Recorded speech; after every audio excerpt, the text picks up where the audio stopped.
Guys, napakasimpleng bahay lamang sa labas na nakikita natin. Pero pagpasok natin sa loob ay talaga nga namang napakaganda at quality ang pagka-finishing nito.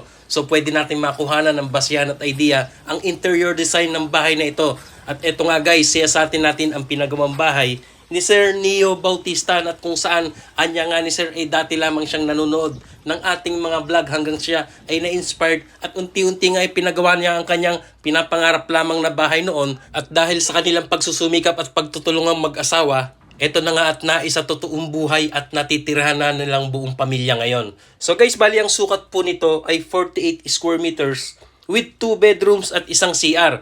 So ito po, nakikita natin simple lamang sa labas.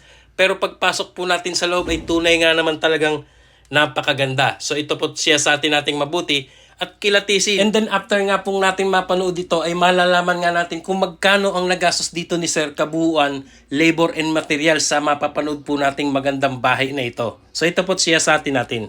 So bali ito po umpisahan natin dito sa sala. Ayan guys, pagpasok po natin ng pinto, makikita po natin yung kombinasyon ng kanilang kurtina, sofa at mga dekorasyon.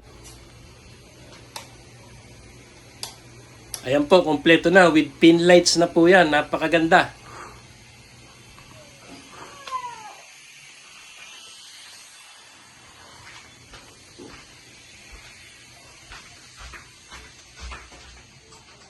And then guys, ito naman po yung kanilang pinaka-master's bedroom. So kung mapapansin po natin, malaki rin po yung kwarto at maaliwalas. Ayan po.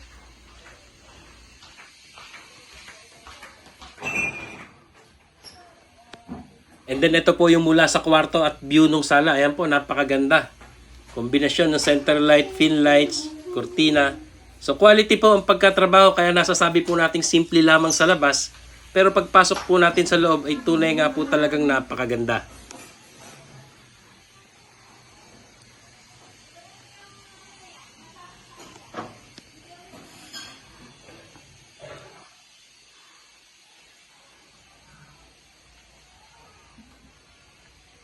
Then guys, ito naman po yung kanilang nag-iisang toilet and bath. Ayan po, naka-tiles po siya. Maayos, malinis.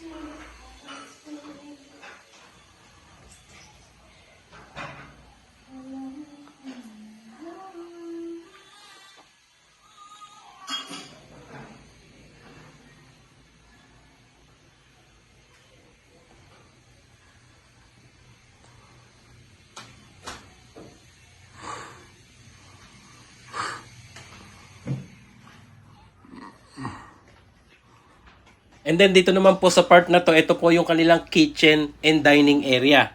So ayan po, nakikita natin. Sa sukat po na 48 square meters with 2 bedroom at isang CR, maganda na rin po yung partition or yung plano ng bahay na ito. Maluwag, hindi siya masikip, maayos naman po siyang tingnan. Ayan po, naka-kitchen cabinet na po sila, maayos. And then ito po guys, yung view nung kitchen papunta pong sala. Ayan, nakikita natin. Napakaganda na po at maaliwalas din pong tingnan yung kanilang sala.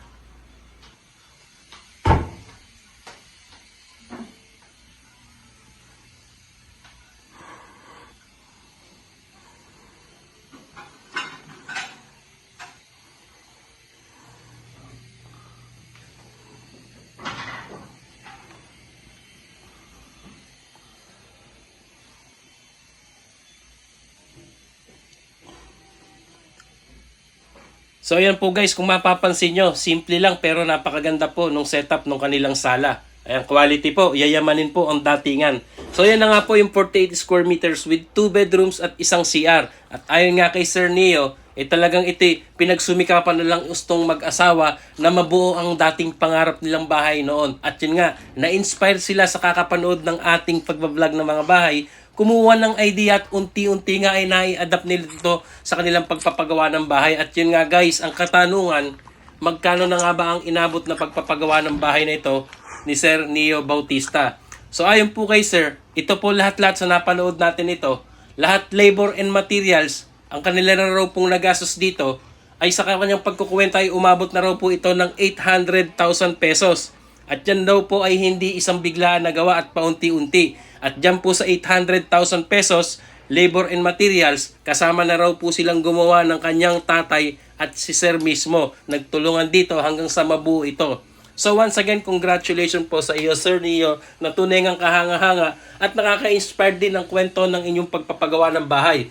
Tulad nga ng nakakarami, lahat ito ay pangarap para sa ating minamahal na pamilya. At kagaya mo ng iba at napagtagumpayan na nila. At ang dating pangarap nyo lamang na bahay noon, at dahil sa inyong pagsusumikap, pagtsatsaga ninyong mag-asawa, at ito na nga at naisa totoong buhay na ngayon. So bali, ito po yung full video. Panoorin nyo lamang po hanggang matapos ito at para makita nyo mismo ang kabuuan ng full finish po ng interior design ng bahay na ito.